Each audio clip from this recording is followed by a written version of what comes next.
नमस्कार दोस्तों, एक नए वीडियो पे आपका स्वागत है।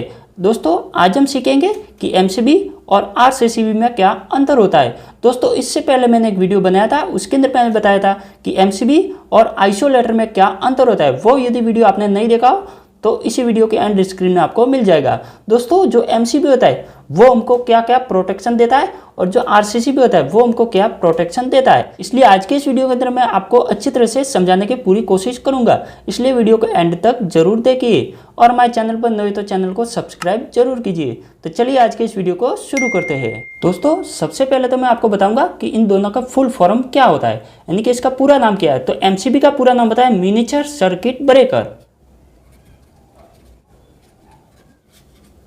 और जो आरसीसीबी होता है उसका नाम होता है रेसिडुअल करंट सर्किट ब्रेकर।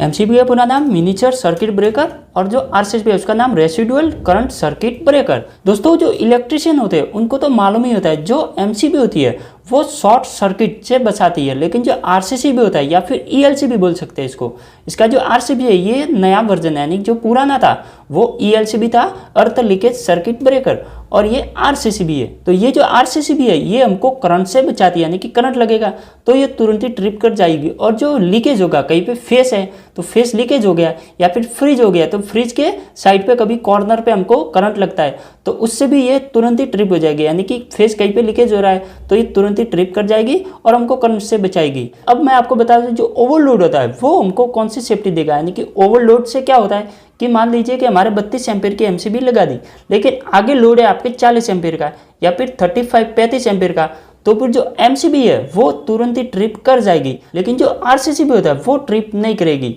तो जो ओवरलोड है इसके अंदर हमें प्रोटेक्शन मिलेगा, लेकिन जो आरसीसीबी होता है उसके अंदर हमको प्रोटेक्शन नहीं मिलेगा। दूसरा दोस्तों होता है कि शॉर्ट सर्किट। यदि शॉर्ट सर्किट हो गया, शॉर्ट सर्किट किससे होता है कि यदि न्यूट्रल और फेस दोनों आपस में टकरा जाए तो जो शॉर्ट सर्किट होता है, और यदि 3 फेज है तो 2 फेज आपस में टकराएंगे तो जो शॉर्ट सर्किट होगा तो इससे आपको जो वायर है वायर वो कभी कभी जल जाती है, तो जो वायर जलने से बचेगी। ओवरलोड होता है उसमें भी वायर जलने की संभावना ज्यादा रहती है। तो शॉर्ट सर्किट से हमें जो एमसीबी है वो फुल आपको गारंटी, यानी कि आपको बचाएगी, और जो आरसीसीबी होता है वो भी आपको शॉर्ट सर्किट पे आपको फुल प्रोटेक्शन देगी। तो जो तीसरा आता है वो होता है कि हमको करंट से कौन बचाएगा। दोस्तों कोई ग्राहक क्या करते हैं, कोई एमसीबी तो लगा लेते हैं लेकिन कभी कभी करंट लगता है और वो बोलते हैं कि जो एमसीबी लगाई है वो ट्रिप क्यों नहीं है। तो जो एमसीबी होती है वो करंट लगने पर ट्रिप नहीं होती है, लेकिन जो आरसीसीबी होता है वो तुरंत ही ट्रिप हो जाएगा। तीसरा है वो करंट। जो करंट होता है उससे जो एमसीबी है वो हमको नहीं बचाएगी, यानी कि करंट लगेगा। जो दोस्तों एमसीबी होती है वो हमको करंट से नहीं बचाएगी, ये मैंने टिक मार दिया, गलती हो गई।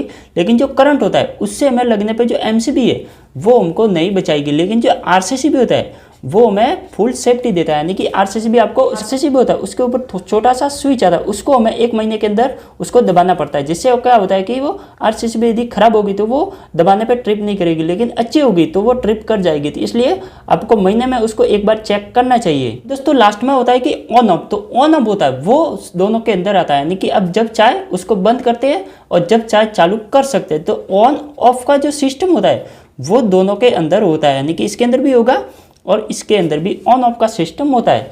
और जो दोस्तों अब मैं आपको बताऊंगा कि इन दोनों के अंदर कनेक्शन कैसे किया जाता है। तो कनेक्शन आपको कैसे करना है कि मान लीजिए ये आपका मीटर हो गया, इधर ये मीटर हो गया, फिर मीटर से आपको पहले एमसीबी लगानी है, जो डबल पोल की एमसीबी आती है वो लगानी है, उसके बाद आपको आरसीसीबी लगानी है।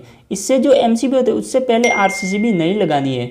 सबसे पहले तो आपको मीटर से कनेक्शन इसके अंदर आएगा, इनपुट हो गया, इसके ऊपर लिखा हुआ होता है इनपुट और आउटपुट एमसीबी के ऊपर, इस तरह से आपको देख के कनेक्शन करना है। फिर इस आउटपुट से सीधा इसके ऊपर भी लिखा हुआ होगा, यदि लिखा हुआ नहीं है तो आपको इस तरह से ऐसे ऊपर इसके कनेक्शन कर देने का है। जो वायर है फेस का फेस और न्यूट्रल का न्यूट्रल, आप दोनों को अलग अलग करके फिर इससे फिर आपको सीधा ही घर के अंदर सप्लाई देनी हो तो दे सकते हैं, या फिर आपको लोड डिवाइड करना है, यानी कि आपको जो सर्किट बनाने हैं तो आपको इसके अंदर सिंगल पोल की एमसीबी इस तरह से लगानी पड़ेगी, इस तरह से लगानी पड़ेगी, और इसके अंदर जो फेस है वो आपको इसके अंदर डालना है और दूसरा इस तरह से कनेक्ट करके इसके अंदर डाल दीजिए और इससे फिर आपके घर के अंदर सर्किट आपके चाहे एसी हो, फ्रिज हो या फिर कोई अलग इलेक्ट्रिक उपकरण या फिर बोर्ड वगैरह रूम वाइज आपको डिवाइड करना कर सकते हो। और फिर क्या करना कि ये जो न्यूट्रल वायर है, न्यूट्रल वायर अपने एक एक फेस आपके चलिए आपके रूम के अंदर ले जाए तो रूम के अंदर जो न्यूट्रल होगा वो भी इधर आएगा और एमसीबी के अंदर नहीं जाएगा, लेकिन आपके जो एमसीबी बॉक्स होगा वहाँ पर आपको ये सब लूप हो जाएगा, यानी कि इसका भी लूप हो गया, ये 2 वायर हो गए, फिर इसका भी वायर होगा वो रूम के अंदर से सीधे इसके अंदर लूप हो जाएगा। एमसीबी बॉक्स के अंदर आपको लूप करना पड़ता है, यदि आप इलेक्ट्रिशियन तो आपको मालूम ही होगा। तो दोस्तों मेरा तो कहना यही मतलब है कि जब एमसीबी और आरसीसीबी दोनों को लगाइए, यानी कि इस तरह से आपको लगा देने का, जिससे आपको ओवरलोड प्रोटेक्शन भी मिलेगा और जो आरसीसीबी होता है उससे आपको करंट होता है उससे आपको बचाएगा। उम्मीद है कि वीडियो अच्छा लगा होगा। वीडियो अच्छा लगा हो तो लाइक कीजिए और हमारे चैनल को सब्सक्राइब जरूर कीजिए। मिलते हैं किसी अगले वीडियो के अंदर, तब तक के लिए जय हिंद।